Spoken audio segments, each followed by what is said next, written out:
Le registre des prestataires de services étrangers, appelé RUT, fait référence à des exigences spécifiques d'enregistrement et de déclaration au Danemark pour les prestataires de services étrangers. Le RUT est principalement associé au secteur de la construction et de l'industrie et vise à garantir la transparence ainsi que le respect de la législation danoise en matière de travail et de fiscalité. L'application du RUT dans la plupart des cas en pratique concerne une entreprise étrangère qui réalise des travaux de construction au Danemark. Et lorsqu'il s'agit d'un projet suffisamment court pour qu'il ne soit pas nécessaire d'enregistrer une société au Danemark, mais assez long pour qu'il faille en informer le gouvernement. Alors, que devez-vous savoir sur le RUT? Tout d'abord, le but. Le système lui-même a été mis en place pour répondre à certaines préoccupations. Concernant l'utilisation de main-d'œuvre étrangère au Danemark, souvent dans les secteurs de la construction et de l'industrie, sans respecter les règles danoises du travail et de la fiscalité.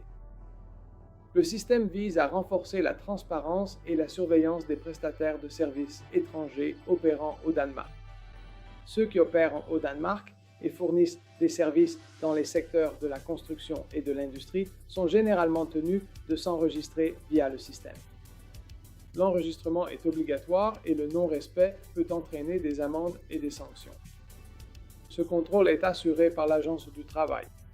Ainsi, lors de certains travaux sur le chantier, il peut arriver que des représentants des autorités viennent vérifier si l'entreprise et tous les employés, dans le cas où il s'agit de travailleurs étrangers, sont bien enregistrés dans le RUD.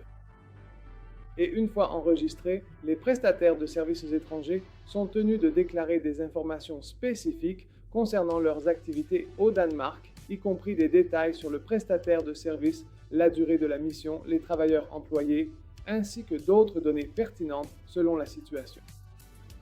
Nous remplissons ces documents pour nos clients la plupart du temps au début de chacun des projets qu'ils entreprennent. Vous pouvez remplir le formulaire vous-même ou déléguer cette tâche à des comptables ou à une entreprise comme la nôtre. Cela dépend de vous et de ce que vous souhaitez faire dans ce cas.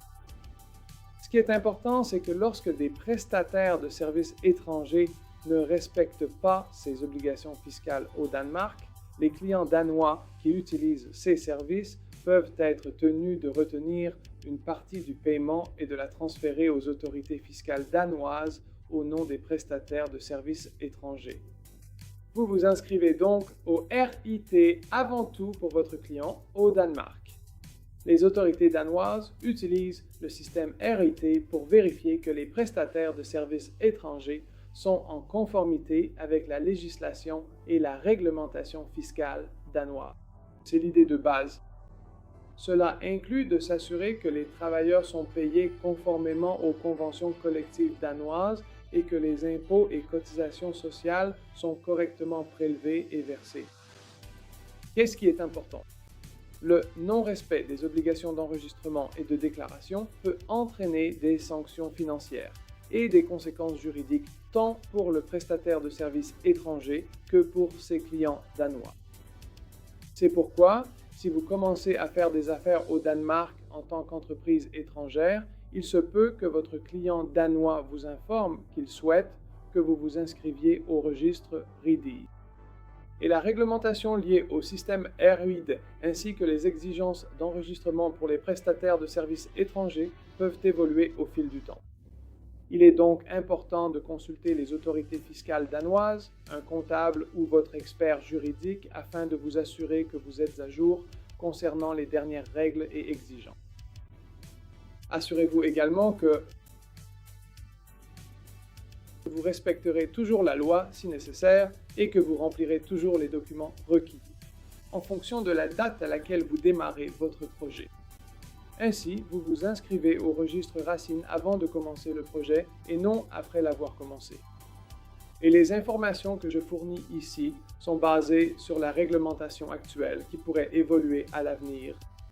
Cela peut donc également évoluer avec le temps. Assurez-vous de toujours suivre la réglementation la plus récente, de consulter les sites fiscaux ou de demander conseil à un éventuel conseiller. Si vous avez des questions concernant la création d'une entreprise au Danemark, n'hésitez pas à nous contacter. Merci d'avoir regardé cette vidéo et nous vous souhaitons bonne chance pour votre entreprise au Danemark.